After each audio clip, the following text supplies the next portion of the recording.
My name is Frances Carter, and I was 26 years old when I signed adoption papers for a baby girl my own mother said would destroy my future.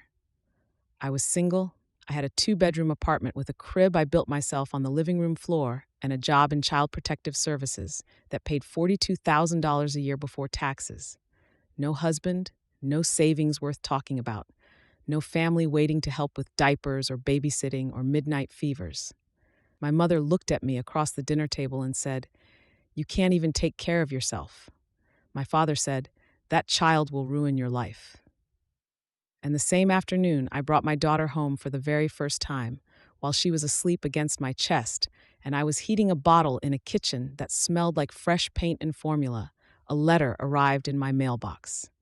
Cream-colored paper, heavy envelope.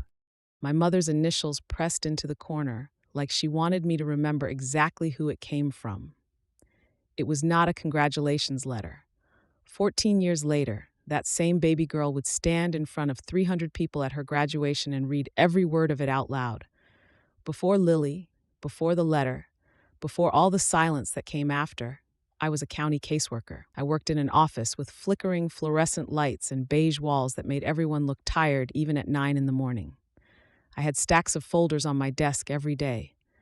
Open cases, emergency placements, kids waiting for homes, kids who had homes but shouldn't have. I knew what stability looked like on paper. I knew how to inspect a home, how to recognize neglect, how to tell when a family was lying before they even finished speaking. By 25, I had written over 50 home studies for foster and adoptive parents. I believed in the system most days. Other days, I watched it fail children in slow motion while everyone filled out forms pretending it wasn't happening. Around the same time, my doctor told me I had stage 3 endometriosis. She explained it calmly, professionally, the way people explain permanent things when they've had practice saying them. I asked if I could still have children someday. She paused too long before answering. "It's unlikely." I didn't tell my family right away. 6 months later, at Sunday dinner between salad and roast chicken, I finally said it out loud.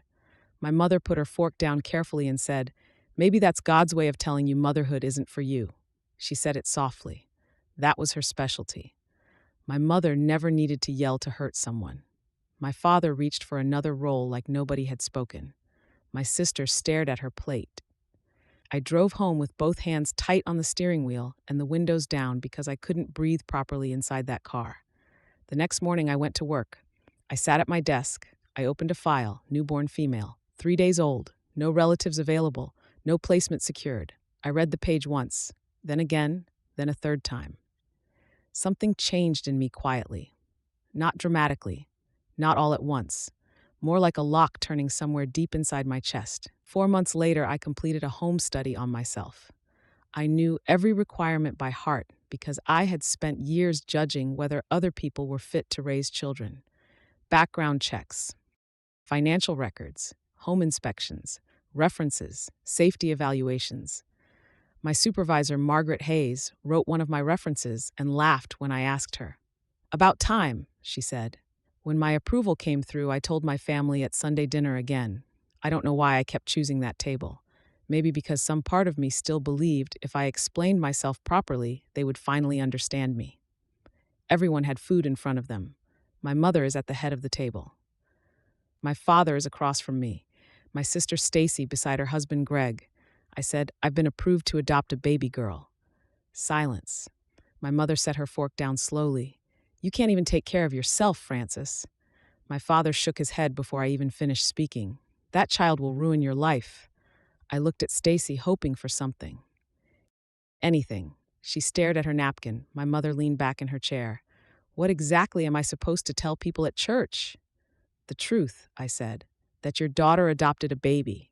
"Someone else's baby," she corrected. "Someone else's problem." I stood up so fast my chair scraped the floor. Nobody followed me to the door. The drive home took 37 minutes. I counted every one of them. My sister had always been the golden child. Stacy got married at 23. My parents gave her and Greg $40,000 for a down payment on their first house. My mother made sure everybody knew about it. When Stacy got pregnant, my mother threw a baby shower with matching decorations and a 3-tier cake and 40 guests from church telling her she was glowing. When Stacy had her second child, my mother moved into their house for 2 weeks to help with laundry and meals and nighttime feedings. When I adopted Lily, I got a letter. 2 weeks after that dinner, Stacy called me late at night, whispering like she was hiding from somebody. "I'm sorry," she said. "I wish things were different." "Then make them different," I told her. Silence. "You know how Mom is." "No," I said. "You know how Mom is. You just decided that's more important than me." She didn't answer. I hung up first. The day I brought Lily home, it rained all morning. Quiet rain, the kind that makes the whole world feel slower. Margaret drove me because she said I was too nervous to drive safely myself. The foster agency was in a converted office building with buzzing lights and faded carpet. A caseworker named Diana carried Lily into the room, wrapped in a white blanket. 7 pounds, 4 ounces. Brown eyes wide open like she was studying everything already. I held her, and she wrapped her tiny hand around my finger so tightly it almost hurt. I signed papers in blue ink at a table that wobbled every time somebody leaned on it. Diana handed me the final documents and smiled. "Congratulations, Mom." I don't remember if I answered her. I remember Margaret crying beside me, even though she swore she wouldn't. I drove Lily home in a car seat I had installed 3 separate times because I was terrified of doing it wrong. My apartment was small but clean. 2 bedrooms, second-hand couch, tiny crib with a mobile made of wooden stars. I laid Lily down carefully and checked the mailbox while she slept. The envelope was sitting there waiting for me. Cream-colored, heavy. Formal. The kind of envelope people use for funerals or legal notices. I opened it standing in the kitchen while warming a bottle. "Francis, I cannot support this decision. You are throwing your life away for someone else's mistake. That child comes from God knows where. You don't know her parents. You don't know her history. You don't know what problems she will bring into your life. Do not come home. Do not call. Do not bring her here. Until you come to your senses, you are on your own. Mom." I read it twice. I folded it carefully. I found an old shoebox in my closet and put the letter inside. Then I fed my daughter because she mattered more than the words did. The first year nearly broke me. Daycare waiting lists, sleepless nights, formula costs, colic that lasted for hours every evening while I paced apartment hallways holding a screaming baby against my shoulder. I went back to work after 8 weeks because I had no choice. Margaret watched Lily in her office until daycare opened a spot. A neighbor banged on my door one night at midnight because Lily wouldn't stop crying. "Can you keep that baby quiet?" he snapped. "I'm trying," I said. "Try harder." Then he walked away. Christmas came. My parents hosted dinner for 14 people. I wasn't invited. I bought a tiny artificial tree from the dollar store and placed 1 silver bell ornament on it while Lily stared at the lights from her high chair. The shoebox stayed hidden on the top shelf. I never opened it again. The second year got easier. Not easy. Easier. Lily finally slept through the night. I got promoted, bought a small foreclosure house on Birch Lane with a fence. I repaired myself 1 board at a time. Margaret helped me move boxes while I carried Lily on my hip. "You're building something," she told me. I thought she meant the house. Lily's first word was "Mama." She said it standing in the kitchen, gripping the cabinet handles with both hands. I cried so hard I had to sit down on the floor with her in my lap. Every night before bed, I told her the same thing. "I chose you before you could walk, before you could talk, before you knew my name, and I would choose you again." When Lily started kindergarten, her teacher called me in for a meeting. I thought she was in trouble. Instead, the teacher slid reading assessments across the desk and said, "She's reading at a 4th grade level." Lily loved books. I love libraries. Every Tuesday after work, we went to the public library together and carried home more books than we could fit in 1 bag. She knew she was adopted from the beginning. I never hid it. One night she looked at me while I tucked her in and asked, "Are you my real mom?" I brushed her hair away from her face and said, "Especially because I chose you." She accepted that answer like children accept truth when it's given gently. My family still had never met her. Not once. When Lily was 6, my mother finally called. Maybe I should meet her, she said. I leaned against the hallway wall, gripping the phone. Her name is Lily. I know what her name is. Do you? Silence. I was thinking somewhere private, my mother continued. Just us, somewhere discreet. Discreet, I repeated. I don't want confusion for people. I watched Lily coloring at the kitchen table while humming to herself. No, I told her. You're either her grandmother or you're not. I won't introduce you like a secret. My mother never called back after that conversation. 3 years later, I learned she had spent all that time telling people I was struggling. One of her church friends stopped me in the cereal aisle and said she'd heard I was barely surviving raising Lily. I stared at her holding a box of Cheerios while anger rose in my chest so fast it almost made me dizzy. My daughter was thriving. I had become a program supervisor managing 12 caseworkers. Lily was in gifted classes. But for years, my mother had been telling everyone I was drowning because she needed my failure to justify her absence. I never confronted her. I just kept building my life without her in it. When Lily was in 3rd grade, she brought home a family tree assignment. Do I have grandparents? She asked quietly at the kitchen table. I chose my words carefully. You do. But sometimes adults make choices that hurt people, and they don't know how to fix them afterward. She thought about that for a long moment. Then she drew our family tree with only 2 branches, hers and mine. That's our family, she said proudly. That night, I stood in front of the closet staring at the shoebox on the shelf. 9 years, and I still hadn't thrown the letter away.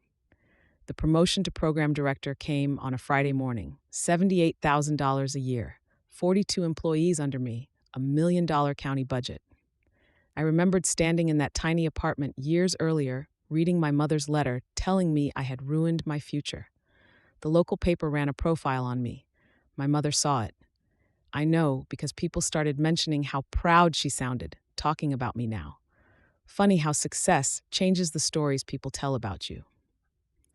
Lily turned 13 that summer. We cleaned out the master closet together while I ran errands. When I came home, the shoebox had been moved, slightly open, just enough. Lily sat at the kitchen table doing homework like nothing happened. I opened the closet and immediately knew she had read the letter. The envelope had a fresh crease in it. My stomach dropped. She never mentioned it. But after that summer, something in her changed quietly. She started asking more questions about the early years, about my family, about why I kept going.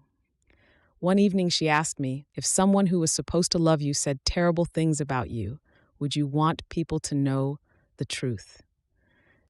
I answered without understanding where the question was leading. The truth matters more than protecting cruelty. She nodded slowly like she was saving the sentence somewhere important. 8th grade became Lily's year. Science fair winner, top grades, predicted valedictorian. Every teacher adored her. One afternoon she came home and announced she wanted to write her own graduation speech. Of course, I told her. It's your speech. I already know what I want to say, she replied. The way she said it should have warned me. Calm, certain, focused. I invited my parents to the ceremony in March. Not because I believed reconciliation was coming. That dream died years ago. I invited them because Lily deserved a full auditorium, and maybe because some stubborn part of me wanted them to witness what they almost threw away. My mother accepted immediately. Suddenly, she started calling Lily her granddaughter to friends and neighbors. Suddenly, she bought a new lavender dress for the graduation. Suddenly, she wanted ownership over a child she ignored for 14 years. Lily worked on her speech every night behind her closed bedroom door. Sometimes I heard her reading it aloud quietly, testing the rhythm of the words. One evening, I walked past her room and saw the cream envelope in her hand. My mother's initials caught the light. I kept walking because I understood then that whatever Lily planned to do, she had already decided. Graduation day arrived hot and bright. 82 degrees by noon. I ironed Lily's white dress while she ate pancakes calmly at the kitchen counter, like this was any ordinary Saturday. In the school parking lot, I spotted my mother's silver sedan parked near the entrance. Front row energy, always. We walked into the gym together. Margaret sat waiting in the 3rd row. My parents entered a few minutes later, dressed like they were attending a political fundraiser. My mother smiled and waved at people. Our granddaughter is valedictorian, she announced loudly to strangers nearby. Our granddaughter. The ceremony dragged through awards and speeches and violin performances until finally Principal Owens stepped to the microphone. Please welcome our valedictorian, Lily Carter. My daughter walked onto that stage with perfect posture and absolute calm. She carried a single sheet of paper and the cream envelope. She adjusted the microphone and looked out at the audience. Then she found me, smiled softly, found my mother next, held her gaze 1 second longer. Good afternoon, she began. My name is Lily Carter, and I want to talk about family. Her voice never shook. She thanked teachers, friends, staff members. Then she set her speech paper aside. There is one person I need to thank more than anyone else. My chest tightened. My mother adopted me from foster care when she was 26 years old. Single, no support, no husband, no savings. She signed papers in a tiny office with a broken table and brought me home anyway. The gymnasium fell completely silent. My mother worked 50-hour weeks. She packed my lunches, took me to every science fair and library trip and doctor appointment. She did all of it alone because her family chose not to help. Choose. The word hit the room like thunder. My mother shifted in her seat. Lily reached into her gown pocket and slowly removed the cream envelope. Last year, I found a letter my grandmother wrote my mother the day she adopted me. My mother's face lost all color. I'd like to read it. Nobody moved. Nobody breathed. Lily unfolded the paper carefully. You are throwing your life away for someone else's mistake. Audible gasps spread across the gym. That child comes from God knows where. My daughter stood there reading words written about her before she could even speak. Do not come home. Do not call. Do not bring her here. My mother gripped her chair so tightly I thought the armrest might crack. Lily folded the letter slowly when she finished. That baby graduated top of her class today. Tears blurred my vision so badly I could barely see the stage anymore. My mother never showed me this letter because she never wanted me to carry her pain, Lily continued. But she kept it because some words change your life forever. Then she looked directly at me. Mom, thank you for choosing me when other people didn't. Thank you for building a family out of 2 people, library Tuesdays, scrambled eggs, and love that never changed even when life got hard. You were enough. You were always enough.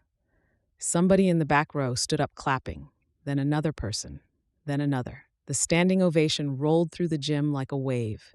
Teachers crying, parents crying, students cheering. I sat frozen in my chair with tears running down my face, while my daughter stood at that podium holding the truth nobody else had been brave enough to say. My mother stood abruptly during the applause.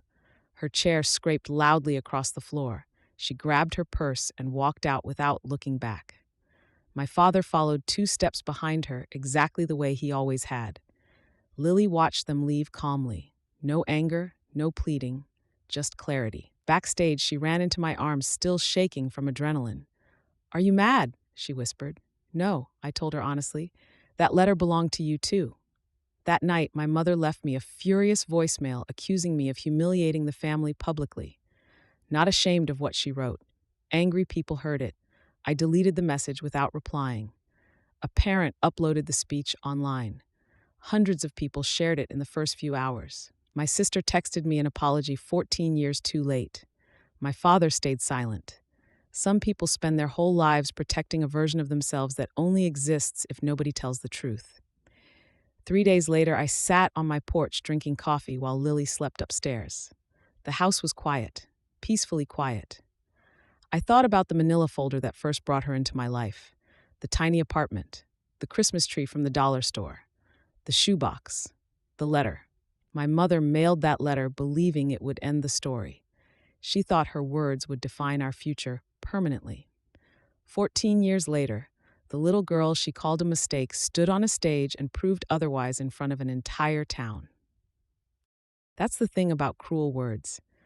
People who speak them think they own the ending. They think rejection is power. They think silence protects them forever. But sometimes life keeps moving quietly while they stay frozen in the same bitterness that made them write the letter in the first place. Most people spend years waiting for permission to become who they already are, waiting for parents to approve, waiting for family to understand, waiting for apologies that never come. But there comes a moment when you realize your life will either be built around someone else's fear or around your own courage. Most people hesitate there. Most people turn back. You don't have to.